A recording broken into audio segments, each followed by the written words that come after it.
Buenas noches. Gracias por acompañarnos en esta jornada, en lo que queda de diciembre por lo menos, para hablar de un tema fundamental. En este programa que hemos escuchado muchas voces que tienen que ver o que están vinculadas a los derechos humanos en Paraguay. Hoy nuestra invitada de lujo, porque viene de la Vicepresidencia de la República en una importante dirección general que tiene que ver con los derechos humanos y que ya tiene cintura política, tiene un recorrido importante en la función pública. Eso nos va a permitir también abordar, reitero, los derechos humanos en Paraguay con todo lo que con ello compone y lleva consigo cuando se trata del cumplimiento a nivel país. Ella es precisamente la que ya la habrás visto seguramente en otros medios, en las redes sociales, es muy activa. Yo la sigo en el X o Twitter, como le decíamos antes. La doctora María Teresa Peralta, que nos acompaña. ¿Cómo está, doctora? Muy buenas noches, un gusto estar acá, gracias por la invitación. Doctora, por sobre todo cuando se trata de abordar los derechos humanos, y entiendo que tomó un protagonismo diferente la Vicepresidencia de la República cuando hablamos de los derechos humanos. Doctora, yo comentaba en la introducción un poco larga que hice, ya te veíamos, por ejemplo, en el pasado a través de justicia electoral, inclusive campaña política, como cualquier persona lo puede hacer, por supuesto, para ocupar electoralmente los espacios públicos. Y hoy te toca una función muy delicada y muy comprometedora como lo son los derechos humanos. Pero me gustaría preguntarte, doctora, ¿por qué, a diferencia de otros periodos, esta vuelta vemos que desde la Vicepresidencia de la República cobra mayor notoriedad, o porque tal vez lo haces vos, o porque el cargo en sí así lo empuja? ¿Por qué los derechos humanos hoy, a través de esta dependencia del Poder Ejecutivo, cobra mayor protagonismo? Bueno, pasa que la vicepresidencia preside, el señor vicepresidente de la República preside la Comisión Interinstitucional para el cumplimiento y seguimiento del cumplimiento de las sentencias, recomendaciones, de todos los casos que incluyen a nuestro país, ¿verdad? Implican a nuestro país, ya sean sentencias que recaen en el ámbito del sistema interamericano o del sistema universal. La CICSI son las siglas, ¿verdad?, que por sí misma engloba, digamos, lo que es la Comisión Interinstitucional, que está conformada por distintas carteras de Estado, instituciones afines también, y en su caso, si requerimos alguna otra institución que no integra la CICSI en base al decreto que establece su creación, entonces también recurrimos a eso. Generalmente lo que hacemos son mesas específicas y sobre todo el seguimiento a todos los casos que vienen, digamos, ya con sentencia o acuerdos de solución amistosa, porque siempre vamos tratando de cumplir las reparaciones para las víctimas. Para nosotros es fundamental, y decías, ¿por qué en esta administración? Porque es una política de Estado del presidente Peña y el presidente Aliana, justamente el respeto a los derechos humanos y sobre todo el cumplimiento por parte del Paraguay con los compromisos internacionales. Doctora, ¿cómo el televidente o cualquier ciudadano puede lograr separar en cuanto a funciones lo que podría ser natural, cierta confusión? Por ejemplo, la Defensoría del Pueblo, la Defensoría Nacional, la Defensoría Adjunta, y cada tanto escuchamos que estas instituciones, sumándole por ahí si querés la Contraloría y otras instituciones, o cuando escuchamos en el Congreso también comisiones de derechos humanos, al televidente o al ciudadano común y corriente de a pie no se le va a confundir, caramba, si yo tengo que hablar de los derechos humanos, ¿dónde me tengo que ir? Me pongo en el lugar de ese ciudadano, ¿verdad? Porque hay como muchas instituciones, pero yo sé que esta vuelta, donde estás vos y doctora, como que cobra mayor protagonismo en cuanto a derechos humanos, pero para cualquier televidente que escucha diferentes instituciones que tienen derechos humanos, cuando se encuentra afectado en ese derecho, ¿dónde tiene que recurrir? A nosotros nos ocurre mucho eso que mencionás, ¿verdad?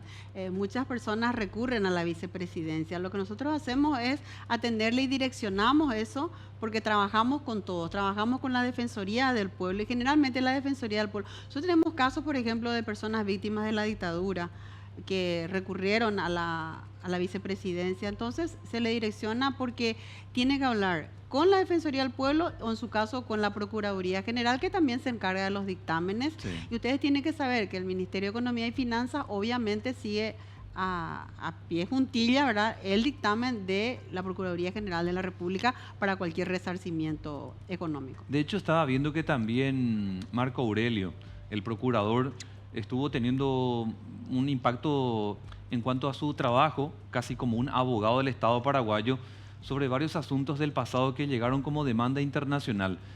Pero, ¿cuál es el trabajo que están haciendo desde esta Dirección General con la Procuraduría General de la República, doctora?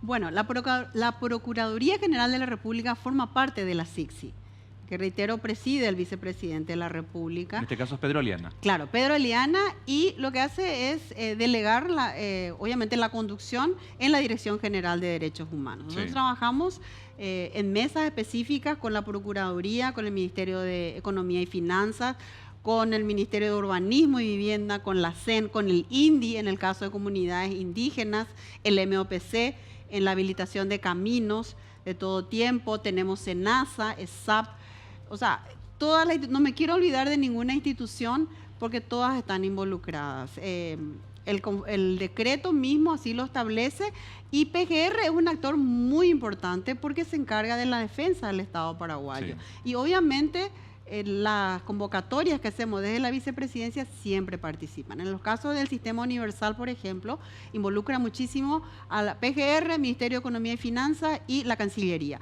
Trabajamos muy de cerca con la Cancillería porque la Cancillería es la que coordina y es la que remite los informes de Estado a las distintas, ya sea al Sistema Interamericano, a la Corte Interamericana, a la Comisión o a la ONU.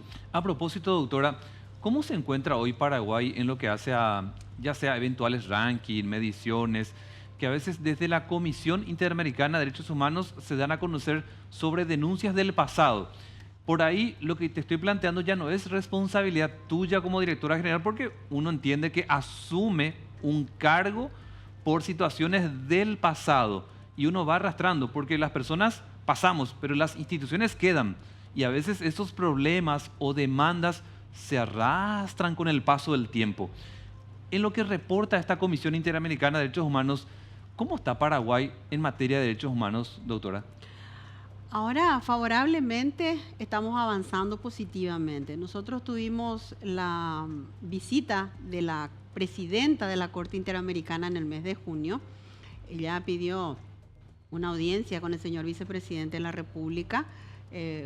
Fueron recibidos conjuntamente con el vicepresidente y miembros de la Corte Interamericana, donde ellos pidieron el apoyo del gobierno para hacer la visita de supervisión de cumplimiento de sentencias que recayeron en 3 comunidades indígenas en el Bajo Chaco. Y vinieron en el mes de septiembre, y asombrado mencionaba el vicepresidente Mudrovich el avance y la presencia efectiva del Estado a partir de esta administración. Nosotros tenemos casos, te quiero mencionar un caso que en noviembre tuvimos que hacer un acto de reconocimiento de responsabilidad internacional y disculpas públicas por parte del Estado que estuvo a cargo del ministro de Defensa. Sí. En el caso de un niño soldado, Feliciano Vera, vos me hablabas de años, sí, 34 años esperaron. Pasaron. 34 años para que el Estado pueda darles las disculpas necesarias, y sobre todo también que sean reconocidos, ¿verdad?, los derechos tanto de la madre como de los hermanos. Doctora, en este caso está citando una intervención que hizo Óscar González, que Óscar es González, el ministro de Defensa Nacional. Sí, Óscar González, el ministro. Doctora, sí. Sé que sos abogada. General, sí. ¿Por qué a veces este tipo de trámites judiciales, sean nacionales o internacionales, tienen que pasar tanto tiempo para su reconocimiento? En este caso, 34 años. Reitero, yo sé que no es responsabilidad de ustedes, porque ustedes cuando tienen un año, un poquito más de un año, ¿verdad? Yo hace 9 meses. 9 meses. Sí, hace 9 meses. Tienen poquitos meses en el cargo, sí, pero sí. Y ustedes van a pasar alguna vez, como sí. pueden quedar más tiempo, pero en algún momento todos vamos a pasar. Me va a pasar a mí, te va a pasar a la doctora, y la institución continúa. Así Entonces, la pregunta es, cuando se trata de derechos humanos, incluso a nivel internacional, ¿por qué tanto tiempo pasa, doctora, para el reconocimiento? Nosotros encontramos los casos en los que avanzamos muchísimo, justamente es eso que decís, ¿verdad? Esa dejadez, fue una dejadez y una falta de sensibilidad, porque los derechos humanos son inherentes a la persona, y son casos ya con sentencias, con resoluciones, con recomendaciones específicas. Y en muchos casos nos enteramos que no se dieron cumplimiento por una cuestión de falta de gestión. Y nosotros decimos, bueno, llegamos en febrero, en mayo, en febrero, perdón, Aliana, vicepresidente Aliana, hizo la reunión, convocó a la reunión de altas autoridades para ver un poco el estado de todos los casos que involucran al país y dio las instrucciones precisas para avanzar en el cumplimiento. En el mes de mayo, justamente nos constituimos siguiendo ese proceso en el Bajo Chaco para visitar las comunidades que tienen sentencia y aquellas que no tienen sentencia, que están en un proceso de acuerdo solución amistosa. Y a partir de allí, efectivamente, encontramos que el camino no estaba hecho, estaba a medio terminar algunos tajamares, las escuelas, los centros de salud, la unidad de salud familiar. Y a partir de ahí, como que se le imprimió ritmo, ¿verdad? Sí. Entonces, eso habla muy bien de la gestión y del compromiso de la actual administración Peña-Liana de hacer respetar y hacer cumplir esos compromisos internacionales, que lo está demostrando también en otras áreas, ¿verdad? Y bien decir, no vale detenernos en por qué no se hizo, sino que al contrario, lo que nosotros hacemos es avanzar y dejar huellas de que efectivamente se puede con gestión. Para entender más, doctora, por ahí se puede hacer un análisis del anterior gobierno, en este caso de Mario Abdo Benítez, pero pensando para adelante, ¿qué es lo que quedó como dejadez que, por ejemplo, hoy lo haces un poco más acelerado, hoy como que hay más voluntad política, ese proceso que llevaba antes meses, hoy se hace en semanas? O sea, para entender la diferencia, ¿cuál es puntualmente, doctora? Es la voluntad política, la sentencia y el cumplimiento de un compromiso internacional es gracias a una decisión política. Es sencillo. Está la decisión política, se hizo, acá no importa si es amigo, es pariente, sea quien sea, se cumple. Se cumple y se respeta, así nomás. Doctora, ¿y cómo están viendo ustedes el acompañamiento, no solo, digamos, de la vicepresidencia, que ya entendemos que lidera este proceso, desde otras instituciones? Por ejemplo, hablando de voluntad política, el Congreso Nacional, diputados, senadores, ¿cuánto acompañan ellos? Por ahí no todos piensan igual, y eso está claro, ¿verdad? Porque pueden tener visiones diferentes, pero ¿cuánto acompaña la vida política desde el Congreso Nacional los derechos humanos? Bueno, ambas cámaras tienen comisión de derechos humanos. Nosotros fuimos convocados a principios de año por la Comisión de Pueblos Indígenas, que en ese momento presidía el senador Penner. Sí. Y con él habíamos acordado esa visita del 10 de mayo a las comunidades del Bajo Chaco, ¿verdad? Y después nos piden, otra vez, en otra oportunidad reciente, también la Comisión de Derechos Humanos del Senado pidió un informe completo al señor vicepresidente de la República. Respondimos, enviamos el informe, pero hasta ahí. Hay proyectos de leyes, por ejemplo, que están pendientes. El caso de Leguizamón Sabán, el caso de Santiago Leguizamón. El periodista. El periodista, claro, Sí. que fue asesinado. Ese es un caso que todavía no podemos cerrar. Nosotros tenemos la mayor voluntad por parte del Estado. Tenemos temas pendientes y uno de los temas son proyectos de leyes. Entonces eso hay que trabajarlo con el Congreso y ellos son convocados también a las reuniones que hacemos en la vicepresidencia en el contexto de la CICSI, ¿verdad? Entonces nosotros le involucramos a todos y quiero mencionar de que la decisión y sobre todo la gestión que hace el presidente de la CICSI, el vicepresidente Aliana en este caso, la gestión política justamente la respuesta, gracias a la gestión política, la respuesta que tenemos por parte de las instituciones, porque imagínense armar un convoy de 13 instituciones del Estado, irte hasta el Bajo Chaco, trabajar con toda, como está trabajando MUV, como está trabajando el MOPC, la CEN, ESAP, SENASA, hasta el MOPC suele ayudar, el Comando de Ingeniería también, todos involucrados para poder llevar agua, por ejemplo, al Chaco. Esa es una realidad que tenemos. Sí. Y involucran muchos temas y sobre todo hay que hacer el acompañamiento, porque el Estado tiene que dejar de ser asistencialista. Tenemos que dar soluciones, eso es lo que estamos haciendo desde la CICSI. Hacer que realmente la calidad de vida de las personas que fueron vulneradas en sus derechos humanos mejore. Doctora, vos sabés que hace poco entrevistábamos al director del Registro del Estado Civil. Ah, sí. Y él nos decía que todo ser humano, y acá en Paraguay, tiene entre sus primeros derechos la identidad. Totalmente. Y quiero preguntarte, doctora, cuando se trata de lo que ustedes encontraron y que pretenden mejorar en materia de derechos humanos, ¿cuáles son esos derechos dentro de lo que es el derecho humano que se vieron muy vulnerados, ya sea identidad, ya sea alimentación, educación, que ustedes pretenden ahora, desde el trabajo que están haciendo, mejorarlo? Porque si otra vez son ustedes lo mismo del pasado, son como una promesa electoral que no se cumple. Y yo entiendo que ustedes vienen para cambiar esa situación, para darle algo diferente al pueblo paraguayo, incluso para los que no votaron al gobierno de Mario, en este caso de Santiago Peña. Y preguntarte, doctora, entre los derechos humanos, ¿cuáles son los más vulnerables o vulnerados en su momento y que hoy ustedes pretenden superarlo? Bueno, yo de entrada te digo que estamos cumpliendo. O sea, nosotros no venimos con falsas promesas ni para venderle espejitos a nadie, porque la gente ya no compra eso. Si nosotros, de hecho, yo estoy en política por eso, porque quiero mejorar las cosas, quiero mejorar la calidad de vida, y nosotros no nos circunscribimos a mejorar la calidad de vida de las comunidades indígenas que están en el Bajo Chaco, sino que de todos. Si falta agua es para todos los paraguayos que viven en esa región. Sí. Entonces, ¿cuáles son? Salud, educación, la salud fundamental, la educación ni qué decir. Sí. Lo básico es la educación. No tienen agua. No tenían agua. ¿Por qué no tienen agua? Sencillo, es cuestión de mantener los tajamares. El ministro de la CEN tiene el mapeo de las necesidades de agua de todo el Paraguay. Arsenio Zárate. Así es. Es una persona que trabaja con un equipo técnico maravilloso y él tiene la solución, porque el costo para el Estado de llevar agua cada vez que hay sequía todos los años es altísimo. Entonces lo que hay que hacer es mantener los tajamares, empoderarle a las personas que viven allí, obviamente, a cuidar también los bienes que el Estado les provee, porque el Estado no puede ser toda la vida asistencialista, ni las personas tampoco colectores, ¿verdad?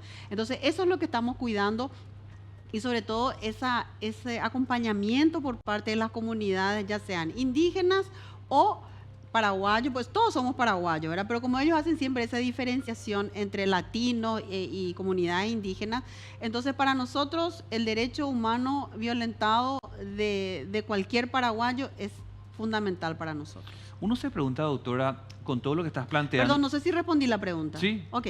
Ahora, yo me quiero enfocar un poquito más en lo que estás planteando, doctora. Por ejemplo, el Chaco decías. Sí. Cada tanto vemos justamente al presidente de la ESAP, vemos al ministro de Defensa Nacional, vemos al ministro de la CEN, como indicabas, siempre preparando de madrugada todo este convoy para llevar agua al Chaco. Y es una manera de paliar este problema que están teniendo. Yo me pregunto nomás, doctora, yo sé, insisto en esta cuestión de aclarar la cosa de que quizás no es responsabilidad plenamente de ustedes porque ustedes son nuevos todavía en el gobierno. Pero ojalá no pase este tiempo y después digamos otra vez, el gobierno actual de Santiago Peña no hizo esto. O sea, de verdad espero que todo eso que arrastramos del gobierno pasado, de Mario Abdo Benítez, con ustedes en verdad lo superemos y que toda esa gente del Chaco, sean indígenas, colonos, alemanes, etcétera, encuentren ya una respuesta definitiva y no solo parches, doctora. A eso vamos. No queremos parches.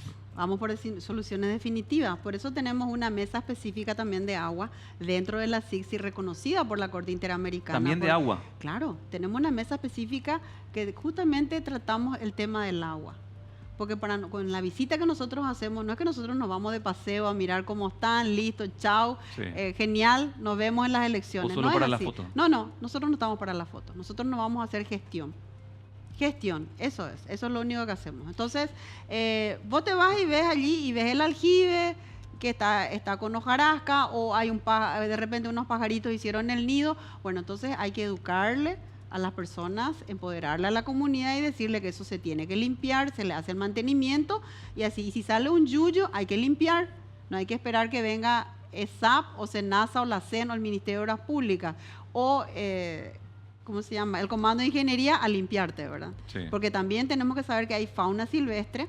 Cuando nosotros llegamos con la comisión, con la comitiva de la Comisión Interamericana y la Corte Interamericana, justamente estaba trabajando en un lugar que se llama Chicocué, en la comunidad Yaquiaxa del Bajo Chaco, donde se estaba limpiando el tajamar y había un yacaré bebé que estaba saliendo justamente porque estaban limpiando el tajamar. Entonces, todo eso hay que tener cuidado con todo eso. Trabajamos con la CEAM también. Sí. Es un trabajo interinstitucional tremendamente importante y yo creo que ahora se está viendo ya el resultado del trabajo. Doctora, lo que te voy a plantear y preguntar probablemente no sea de tu área de competencia, pero a veces siento que forma parte de los derechos humanos.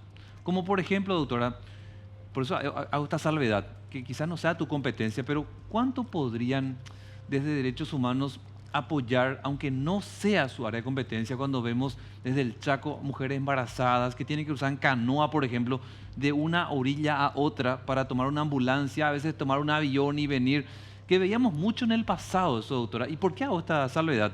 Porque me vas a decir, está bien, eso es del Ministerio de Salud, pero también es parte un poco de los derechos humanos que tienen mujeres, ancianos, para que eso del pasado en este presente no se repita.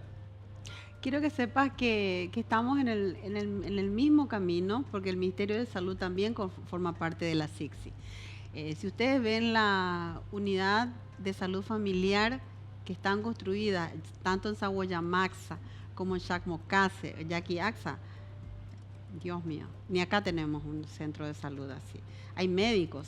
Vos me decías, antes cruzaban en canoa, sí, se están abriendo caminos.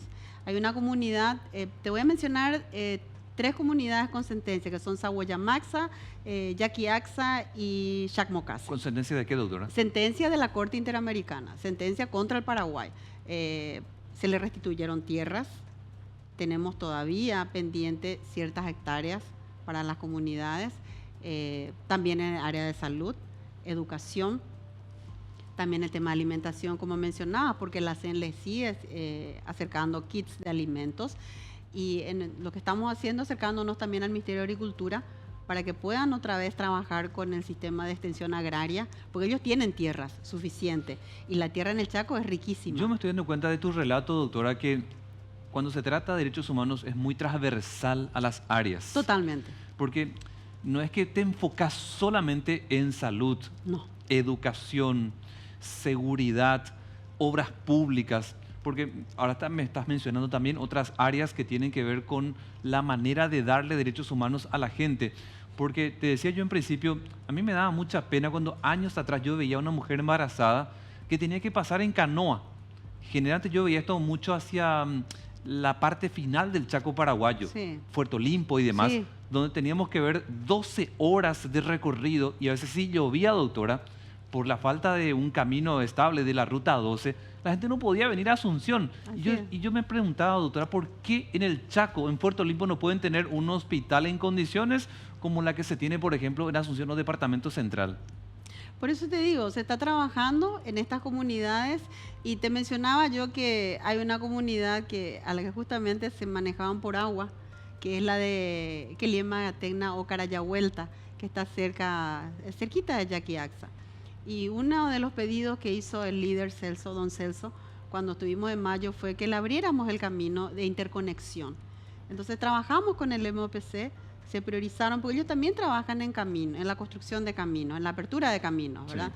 Sí. De todo tiempo. Entonces distraen también su trabajo en eso y, o sea, tratamos de cumplir con todos. Es lo que te dice el Ministerio de Obras Públicas, te dice... Nosotros estamos limpiando un tajamar, de ahí tenemos que ir a avanzar en un camino vecinal. Y también se abrió ese camino entre Yaquiaxa y Queliema, Gatena o Carayahuelta. O sea, ellos se manejan por tierra, pueden entrar ahora, Ande también, el tema de energía eléctrica. Ellos también están instalando las columnas para el tendido eléctrico. MITIC está trabajando también para llevarles, para que ellos puedan tener conectividad. Eso nos contó en una entrevista que vino acá también Gustavo Villate. Gustavo el Villate, ministro sí. de MITIC. Exacto.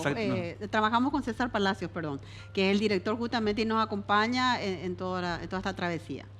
Doctora, cuando te consultaba sobre la voluntad política, me hablaste del Congreso. Ahora Sí. quiero pasar al otro poder del Estado. Cuando se trata de resoluciones, determinaciones, sentencias, como llamás también, pero acá a nivel local, desde el Palacio de Justicia, ¿cómo notás que cuando se trata de derechos humanos no hay una mora judicial o considerás que hay una voluntad judicial para resolver los asuntos de derechos humanos? Bueno, un ministro de la Corte estuvo el martes pasado justamente conmemorando con nosotros el Día Internacional de los Derechos Humanos. Él hablaba del complejo sistema amplísimo que tiene la Corte para justamente resguardar los derechos humanos y dar cumplimiento a los casos que involucran a violaciones de derechos humanos, ¿verdad? Pero obviamente nosotros tenemos casos muy aletargados hasta ahora, ¿verdad? Y entonces nos sentamos con la Corte del Poder Judicial también forma parte, como el Ministerio Público, Sí. porque si hay un caso de denuncia o un caso, por ejemplo, de que tuvimos casos de muerte, manifestaciones y todo eso, se abre un expediente. Entonces hay que hacerle el seguimiento. Claro, en el caso de la Corte. En el caso de la Corte también tenemos casos que están dependemos de la resolución de la Corte para que podamos avanzar, por ejemplo, en casos que tenemos ante la Corte o la Comisión en su caso. ¿Cómo sentís que todo el equipo liderado por Emiliano Rolón Fernández, el fiscal general del Estado, se expiden cuando hay una denuncia que se realiza en materia de derechos humanos? ¿Sentís que hay una lentitud, si se avanza realmente por parte de los fiscales? A mí me gustaría que sean un poco más, digamos, que tengan un poco más de compromiso. Eso es muy importante. La representante que está con nosotros, que siempre asiste a las reuniones de la CICSI, hace el mayor de los esfuerzos, pero yo creo que el liderazgo tiene que venir del fiscal general del Estado. Si el fiscal general del Estado considera y toma como una política pública también y considera todo el trabajo que estamos haciendo, yo creo que podría impulsar muchos más casos y darle mucha más atención. Otro ente de poder de Estado, doctora. A ver. ¿Cómo trabajan con los gobernadores y con los intendentes, que a veces son como más regionales? Y siempre te dicen, nosotros somos los que conocemos más nuestra realidad de nuestro territorio. Un ejemplo, yo soy de Villaliza.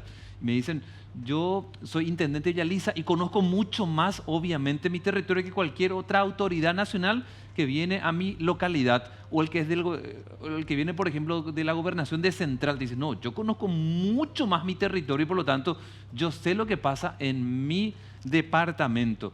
Y ahí aparecen casos que de pronto saltan en la prensa, que a veces pasan desapercibidos por las autoridades nacionales eventuales o coyunturales.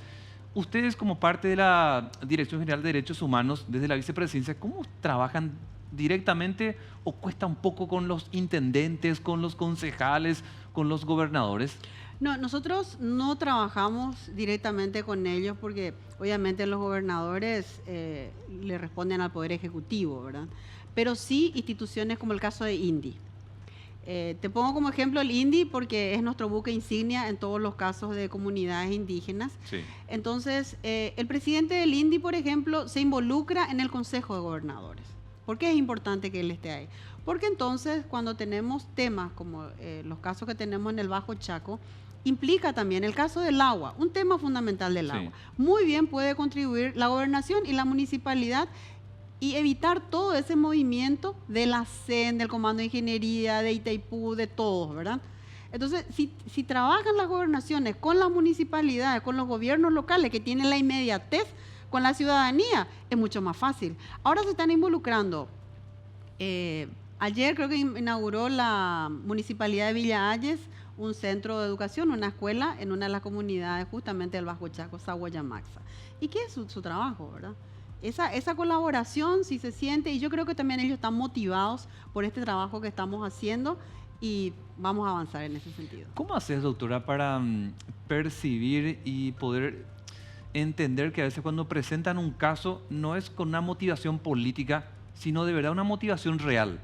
Porque yo entiendo que cualquiera puede jugar su partido y es natural que ocurra con los colorados, los liberales, etcétera, pero quien es una defensora, como tu caso, como abogada de derechos humanos, entenderás que hay un principio de vida de los derechos humanos, pero también a veces queda la sensación de que algunos políticos aprovechan esa demanda con una finalidad política, a veces para atacar al gobierno o para atacar a su rival político de turno. Pero en medio estás vos que tenés que ser más imparcial y decir, acá de verdad hay un problema de derechos humanos o acá en verdad hay una motivación solamente política. Bueno, ese es un tema que abordo permanentemente en las mesas en la vicepresidencia. Cuando convocamos a reuniones y tenemos conversaciones con la adversa, en este caso, que son los representantes convencionales de las víctimas, se percibe fácilmente eso, claro que sí, totalmente. Las negociaciones que estuvieron a mi cargo, por ejemplo, para poder cerrar algunos casos, fueron bastante duras. Entonces, ante la negativa, digamos, por parte de los representantes convencionales, entonces siempre pedimos que venga la víctima. Le convocamos a la víctima, entonces le escuchamos a la víctima y le explicamos cuál es la motivación y cuál es la intención real de esta administración, de este gobierno, en obviamente darle una respuesta. Entonces entienden, porque vienen y te dicen, no, yo esperé 20 años, no tengo problema, puedo esperar 20 años más. Y no es así, no es nuestra intención seguir revictimizándoles, sino que al contrario, cerrar los casos, y así hemos llegado a un acto muy significativo también en ICEPOL, que lo hicimos en junio, el caso de Ernesto Benítez y Eulalio Blanco, que Eulalio falleció durante una manifestación, y en el caso de Ernesto, un caso de tortura en sede policial, y el ministro Riera fue el encargado. O sea, el Estado se encarga justamente de dar ese tipo de respuesta, y el respeto absoluto a los derechos humanos se demuestra en los actos solemnes de disculpas públicas y reconocimiento de responsabilidad internacional que realizamos con todo el rigor. Qué bueno que toque ese tema, doctora, ¿sabes? Porque a veces recuerdo en el pasado escuchar a quienes formaron parte de la Defensoría del Pueblo, y siempre vinculando esto con los casos de la dictadura y demás, que se creía que solamente se hacía la demanda para ganar plata o para pedir dinero, cuando que muy en el fondo veíamos a mamás, a papás, hermanos con lágrimas en los ojos, que te decían que no era la única finalidad el resarcimiento económico, a veces también el que se pueda honrar al fallecido o al que está en cama como consecuencia de una violación de los derechos humanos. Y quiero preguntarte, ¿qué experiencias vos pudiste en estos menos de un año, algunos meses, de escuchar a quienes se sienten que con el paso de los años, no solo con la cuestión de plata, digo, ¿verdad? Porque sé que hay una cuestión económica que se trata de resarcir ahí, sí. Cuando hay una cuestión moral, doctora, ¿cómo sentís que esa persona se siente o no satisfecha cuando el Estado le está pidiendo disculpas públicas? El fin fundamental es la satisfacción plena de la víctima. Para nosotros es fundamental. Por eso es ese contacto directo que preferimos hacerlo con la víctima, escucharle a la víctima. Y a mí me tocó 2 casos de disculpas públicas en este año, uno en julio, en el mes de junio, que fue en ICEPOL, ¿verdad? Que vino toda la comunidad. Fue muy emotivo porque tuvieron la oportunidad de hablar, tanto los representantes convencionales como la víctima, pobladores de la zona, y realmente hablaban desde el fondo del alma y sentían realmente, inclusive con lágrimas en los ojos, de que estaban siendo disculpados debidamente por parte del Estado. Fueron honrados, inclusive se le hizo un homenaje póstumo al fallecido, en ese caso Eulalio Blanco, a Ernesto Benítez también. ¿Cómo fueron estos casos, doctora? Fue una manifestación. Ellos querían la instalación se iba a utilizar un predio que era para el centro de salud que ellos querían, se iba a utilizar para otra cosa, para otro fin. Entonces ellos se manifestaron y fueron reprimidos. Y en esa represión falleció Eulalio Blanco y Ernesto fue llevado detenido. Estamos viendo parte, creo, de sí, eso. Él es Ernesto Benítez. Estaba justamente haciendo su discurso. Él es un educador social, se fue con todos sus alumnos, leyó su discurso. Ese es el caso de Feliciano Vera, el que estamos viendo allí. El caso de Feliciano Vera, ahí le vemos a Pedro, que es el hermano. Y lo veo muy sentido, doctora, el que tiene la camisa celeste. Bueno, te voy a contar por qué. ¿Por qué? Pedro es el hermano de Feliciano y él le llevó a hacer el servicio. Él le reclutó.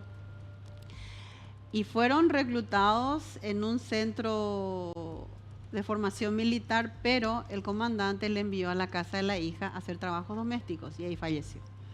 Entonces Pedro se quedó con ese dolor y nos confesó después que él por fin siente el alivio después de este acto de disculpas públicas, reconocimiento, responsabilidad por parte del Estado. Estuvo la mamá ya perdió la vista hace 13 años. Y cuando yo me entero de este caso en el mes de mayo, a través del doctor Vázquez, que es el representante convencional, me cuenta él, me dice, la mamá está muy delicada de salud, el Ministerio de Salud, aclaro, le está asistiendo. Eso es un trabajo que hacemos del Estado, ese acompañamiento inmediato a la víctima, en su caso sobreviviente, o a los familiares de la víctima. Y la mamá estaba en un estado muy delicado de salud, entonces vimos con el Ministerio de Defensa que ofreció el Salón de los Próceres para realizar el acto. Y el acuerdo de solución amistosa lo firmamos, firmó el presidente Aliana, su carácter presidente de la SICSI, y Pedro en representación de la familia. A ver, doctora, yo sé que aunque el monto que de pronto el Estado paraguayo, a través de una sentencia, le entrega a la familia, no hay plata que te devuelva un ser querido. A veces, entre lágrimas, yo veo a algunas mamás y papás que te dicen, yo entregaría mi propia vida por ver a mi hijo vivo. Y a veces, por más que te den 1.000 millones, 2.000 millones, no te devuelve más a tu ser querido. Así es. Pero por eso es que el Estado toma con mucha delicadeza estos casos, y sobre todo somos muy conscientes de eso, claro que sí. Por eso el mayor rigor en la atención de estos casos. Te quiero preguntar, doctora, ¿cómo estás viendo? Porque muchos de los casos que estás citando nos vinculan a la policía y a los militares, por cuestiones del pasado, por supuesto, ¿verdad? Pero son casos, o sea, son dos casos muy emblemáticos, pero hay otros casos, obviamente que sí, ¿verdad? ¿Sentís que algo está cambiando? Te quiero citar un área que tiene que ver con el servicio militar obligatorio. Y te pregunto por qué. Ayer lo escuchaba a Óscar González, el general, el ministro de Defensa, decir que muchas mujeres ahora quieren ser también parte del servicio militar obligatorio. Y te cuento esto porque yo pasé por la Marina, yo también hice mi servicio militar obligatorio en la Marina en Sajonia, pero en mi época era solamente hombres. Hoy cuenta él que muchas mujeres se están inscribiendo para formar parte. Entonces me estoy preguntando, ¿se van por curiosidad? ¿Se van porque genera mayor confianza? Ahora ya sienten que esa cuestión de respetar los derechos humanos en el cuartel, como solemos decir, es como que se ve eso en el camino. ¿O qué percibís, doctora? Porque sé que no es tu área de competencia, pero en algún momento se habló de derechos humanos en la cuestión del cuartel, del servicio militar obligatorio, que antes, digamos que algunos tenían abuso de poder cuando había un aspirante que ingresaba y estaba en su oficial, etcétera, y no respetaba los derechos humanos. Y hasta algunos denunciaban torturas. Hoy eso no se percibe, o tal vez ustedes hoy no reciben en la dirección general. Cambió muchísimo. Yo te mencionaba el caso de Feliciano Vera de hace 34 años atrás. Eso ya quedó atrás. Y espero que sea para siempre. Pero me entiendes el punto, ¿por qué muchas mujeres se inscriben? ¿Por qué las mujeres? Sí. Por el patriotismo, sencillo. La mujer paraguaya. Yo tengo dos hijas y ojalá... Yo haría, yo sí tenía la edad, haría. A ver, doctora, yo tengo dos nenas, son chiquitas todavía, tienen 12 y 10 años, pero me encantaría. Si no quieren, no, ¿verdad? No, es su voluntad. Claro. Pero yo cuando le escucho a González, al ministro, dije, pero ¿qué pasó acá? Yo decía, ¿no será que le van a tener miedo de ir al cuartel? Después de todo lo que se escuchó en el pasado. Después yo le escucho al ministro, no solo eso, dijo que entre las que se formaron para ser cadete y demás, generalmente son las mujeres las que salen mejores egresadas. Yo digo, ¿qué es lo que está pasando? Y es más, yo quisiera preguntarte, doctora, si alguna vez no podríamos tener una comandante, pero de la Policía Nacional, que rompería todo el esquema. Pero vuelvo al servicio militar obligatorio. ¿Por qué las mujeres ahora se están inscribiendo en mayor número? Y por el patriotismo. ¿Qué está pasando? Y lo pregunto en serio. Pero es innato. No, yo en serio también te digo, eso es innato en la mujer paraguaya. La mujer paraguaya es la más estoica y sufrida no te quiero decir Latinoamérica, del mundo. No quiero parafrasearle al Papa, porque me parece muy trillado, ¿verdad? A ver, pero yo reconozco justamente eso, la calidad humana, el estoicismo, el patriotismo y la templanza de la mujer paraguaya es única en el mundo. Aquí voy, pero no me te interrumpa, doctora, porque ese dato para mí es muy importante. ¿No te convenció? No es que no me convenció, me llamó la atención, sí que, doctora, porque... ¿Lo del ministro de Defensa? Sí, yo esperaba sinceramente que fracase esta convocatoria para mujeres. Mira que yo vengo de la vida militar, vengo de la Marina, y yo apoyo, yo no rechazo, yo apoyo el servicio militar obligatorio, el CIMEFOR, como lo llamamos acá, ¿verdad? Así es. Yo sí apoyo, y es más, ojalá mis nenas quieran irse alguna vez cuando sean en edad. pero que yo tenía la expectativa de que iba a fracasar este proyecto. Pero sale el ministro a decir, hay una alta convocatoria de mujeres. Entonces yo me pregunto, ¿qué es lo que está pasando? ¿Le tienen miedo al cuartel? Y por lo visto no. Entonces quisiera entender qué cambió. Cambió la mentalidad y cuando el ministro nos plantea eso justamente, justo en ese acto de disculpas públicas, en el caso de Feliciano Vera, conmovido ya el ministro, ¿verdad? Por la mamá que estaba destrozada en llantos y Pedro, como decía, que estaba muy sentido porque él le llevó al hermano a hacer el servicio militar. Él nos comentó que le iba a presentar al presidente Peña ese proyecto y nos preguntó, a mí me encanta, o sea, a mí me encantaría. Y justo le pregunté si cómo estaba el tema de las mujeres dentro del ejército. Y me dice que hay mujeres con grados, que inclusive están por llegar a general, algo así, Sí. que están haciendo carrera. A mí me gustaría una mujer como ministra de Defensa, Sí. y ni qué decir como ministro del Interior. Yo creo que va a ser, pero de una avance, no por el hecho de ser mujer, aclaro, no por el solo hecho de ser mujer, porque conozco la capacidad que tienen muchísimas mujeres que pueden ocupar ese cargo, que son muchísimas valientes que están en la fila de la policía y también de las Fuerzas Armadas. Pero Es cuestión de darle oportunidad si pero tenemos mujeres pilotos. Vos sabés que, doctora, igualmente, más allá de que entiendo que es por talento, por capacidad, por mérito, Totalmente. que debería estar en el cargo, pero también como para romper paradigmas. Yo te decía, y te lo digo muy, tal vez porque en casa tengo 2 nenas, Sí. pero me encantaría ver una mujer que sea comandante de la Policía Nacional. Yo nunca vi una mujer al frente de la Policía. He visto directora de Relaciones Públicas, ese tipo de cosas, pero como comandante nunca vi. Y ojalá tengamos una comisaria, como ya dicen, yo le digo comisaria. Sí, pero comisaria. ojalá tengamos una comisaria alguna vez al frente de la Policía Nacional. Yo me imagino que va a romper paradigmas. Estoy segura que va a ser así. Vamos a tener una comandante de la policía, vamos a tener también una ministra de Defensa y también vamos a tener una presidenta de la República. Acuérdate Sí, de mí. alguna vez tenemos que tener, pero ¿por qué, doctora?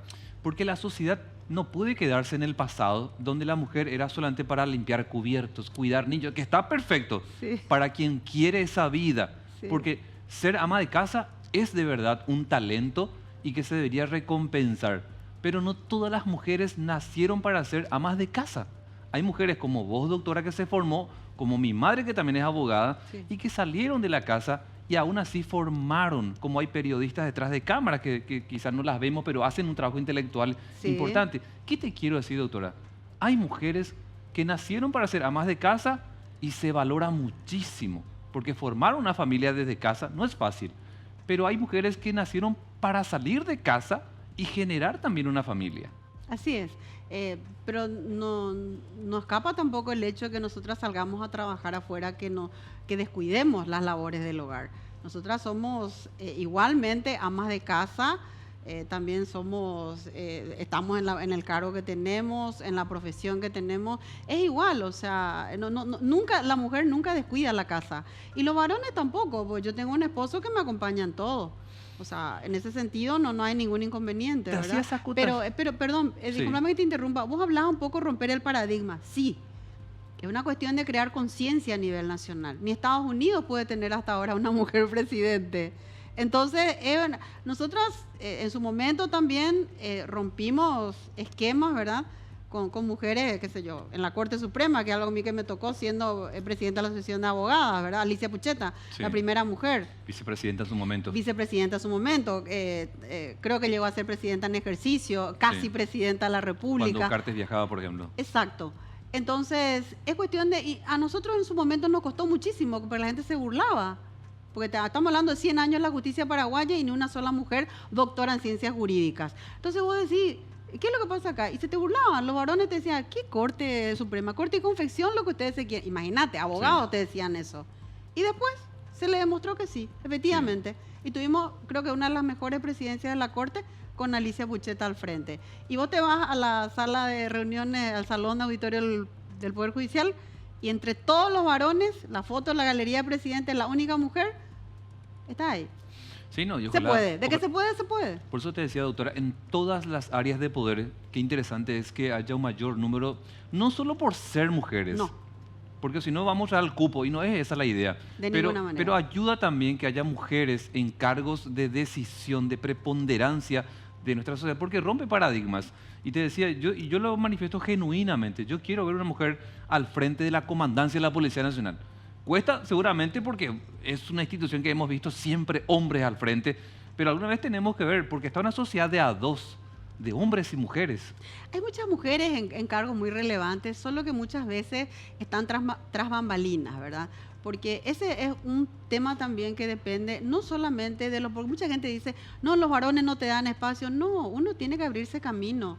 Y es cuestión de tomar la decisión y poder saltar de estar tras bambalinas y pasar al frente y sentarse en la mesa chica y golpear la mesa. Así, o si no, no se avanza. Pero no golpear la mesa para mal o por prepotencia ni nada, sino que hacerse escuchar y demostrar que también se puede generar cambios muy importantes desde la perspectiva de una mujer en el país.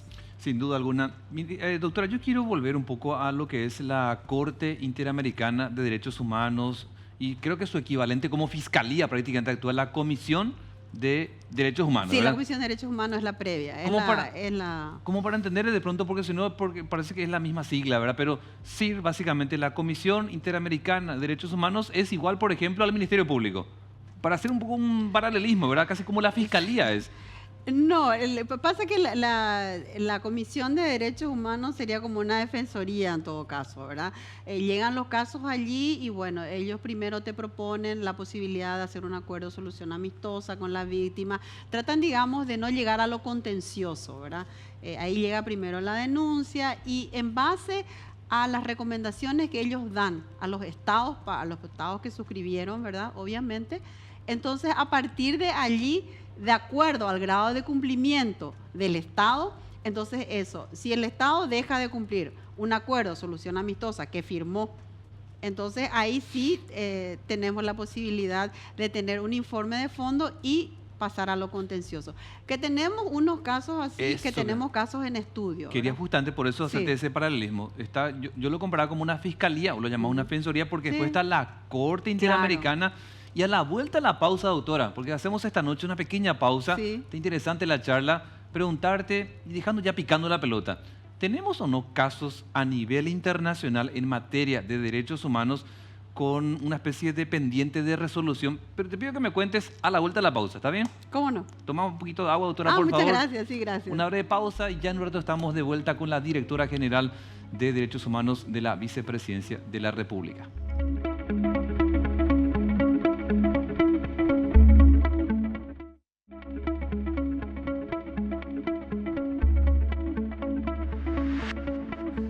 En este último bloque, doctora, para quienes nos están siguiendo esta noche y se conectan a esta hora, la directora general de Derechos Humanos de la Vicepresidencia de la República. Doctora, para consultarte lo que te dejaba picando como pregunta, a nivel internacional, en algún momento se posicionó lo de Arrón, Martín y demás que reclamaron montos impensables y que el gobierno paraguayo, independiente de quien sea, reclama que vengan aquí a ser juzgados por la justicia paraguaya. Ellos pedían montos imposibles de pagar y por fortuna perdieron. Sí, así es. Entonces te quiero preguntar, doctora, casos como este casi no se ven habitualmente, me suelen contar. Generalmente la Corte le da la razón a quien termina denunciando. En este caso, le dio la razón al Estado paraguayo. Hago esta pequeña introducción para preguntarte. Sí. ¿Tenemos en puerta eventuales resoluciones de la Corte contra el Estado paraguayo? Hay varios casos que están en estudio, pero están en proceso de estudio ante la comisión, no ante la Corte. Pues la Corte ya es, como te decía, es un estado superior. Entonces, una instancia superior, perdón, ¿verdad? Ya llega a lo contencioso y ahí ya tenemos que atenernos a una sentencia y las sentencias hay que cumplirlas, ¿verdad? Claro. Tengo entendido que está el caso de Lugo, del expresidente Lugo, por el caso del juicio político. Sí. Después, el caso de Arrón y Martí sí fue un caso muy emblemático y comentan los que saben de que fue un juez chileno, creo que ya fallecido, el que justamente expuso los motivos por los cuales se tenía que rechazar esa pretensión de esas personas.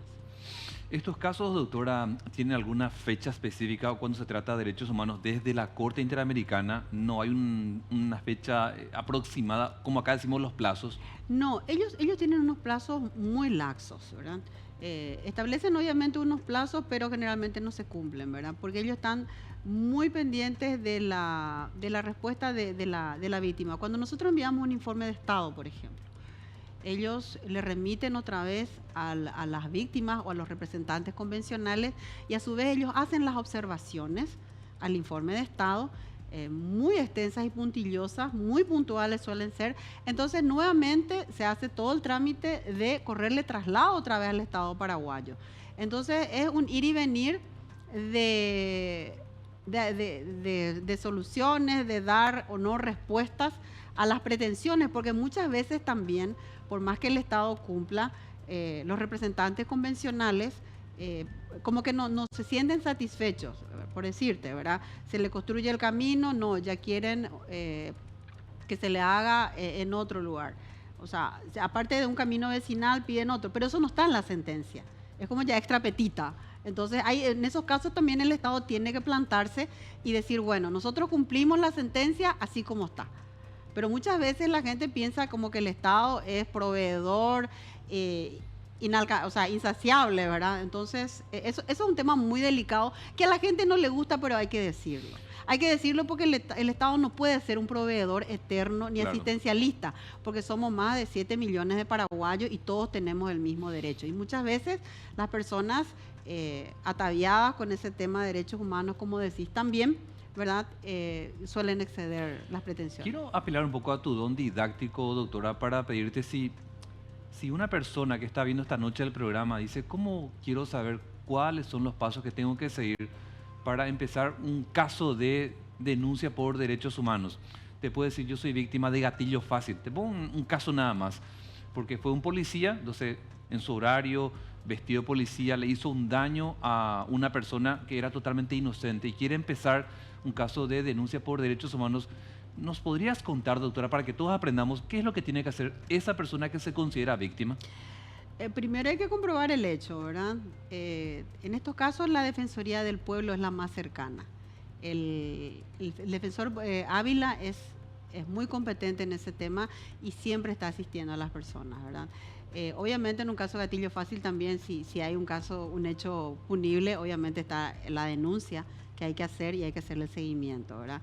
Pues eso no es una cuestión de derechos humanos nomás, sino que ya hay un delito, obviamente penado por nuestro ordenamiento jurídico, ¿verdad? Sí. Entonces, obviamente tiene que haber una denuncia y el acompañamiento, obviamente, a la víctima se hace a través de la Defensoría sin ningún problema, ¿verdad? Doctora, te preguntaba hace rato sobre la Corte Interamericana. Sí. Hace un tiempo atrás se dio un hecho histórico, quizás para los abogados y los doctores paraguayos. Mi tocayo Diego Moreno, tras haber pasado por, creo que fueron como 7 exposiciones, yo vi algunas de ellas y quedé un poco admirado por él porque vi que maneja varios idiomas, un políglota. Y consultarte para los abogados, para el círculo de abogados, para lo que es el derecho paraguayo, ¿qué significa que un abogado, un doctor de nuestro país hoy forme parte de la Corte Interamericana? Es una honra muy grande para nuestro país, una visibilidad, un posicionamiento también a nivel internacional, porque ese es el tema. Siempre dicen, Paraguay no existe porque no existe en el mapa del mundo. Claro que existimos, somos respetados. El martes pasado, cuando estábamos exponiendo la gestión del Estado, se acercó el representante de la ONU, que es residente en Chile, justamente como él no está acá, no está al tanto de todo lo que hacemos, y él pidió participar de la reunión, aunque sea de manera virtual, las reuniones de la CICSI. Entonces, esa es una presencia efectiva que tiene el Paraguay con la designación de Diego Moreno, sí. Obviamente por la capacidad que tiene él, por el bagaje que tiene como abogado, la formación, no solamente académica que tiene, sino que también es un ser humano maravilloso y está en el lugar indicado. Y es una representación muy importante para el Paraguay ocupar ese cargo, nada menos que en la Corte Interamericana de Derechos Humanos. Tiene que ser que hay un brasilero, está una señora de Costa Rica y está él, ¿verdad? Ahora, si se trata de Paraguay, él no puede juzgar, ¿verdad? Obviamente por una cuestión de ética se tiene que inhibir, ¿verdad? Lo mismo como le pasa a los demás integrantes, ¿verdad? Quiero también hacer mención de que cuando vino el vicepresidente de la Corte Interamericana y justamente coincidía con el aniversario de la primera sesión que tuvo la Corte Interamericana, que fue el 20 de septiembre, él dio un discurso muy emotivo, en la sala de sesiones de la Corte Suprema de Justicia y mencionando como un modelo de buenas prácticas la creación de la SICSI en Paraguay.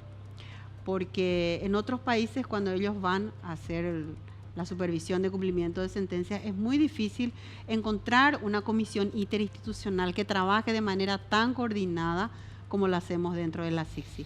Quiero que sepan que es un equipo consolidado que incluye a prácticamente todas las secretarías de Estado y otras instituciones necesarias para el cumplimiento de las sentencias. Doctora, muchas gracias por acompañarnos esta noche. Muchísimas gracias y espero haber respondido todas las respuestas. María Teresa Peralta, directora general de Derechos Humanos de la Vicepresidencia de la República. Esto, por supuesto, tenemos también en nuestro sitio de YouTube, en las diversas redes sociales, para quienes quieran un poco aprender más acerca de una materia tan relevante. Nos vamos, que tengan un feliz descanso. Mañana volvemos bien tempranito con América Noticias a las 7 en punto. Que descanses.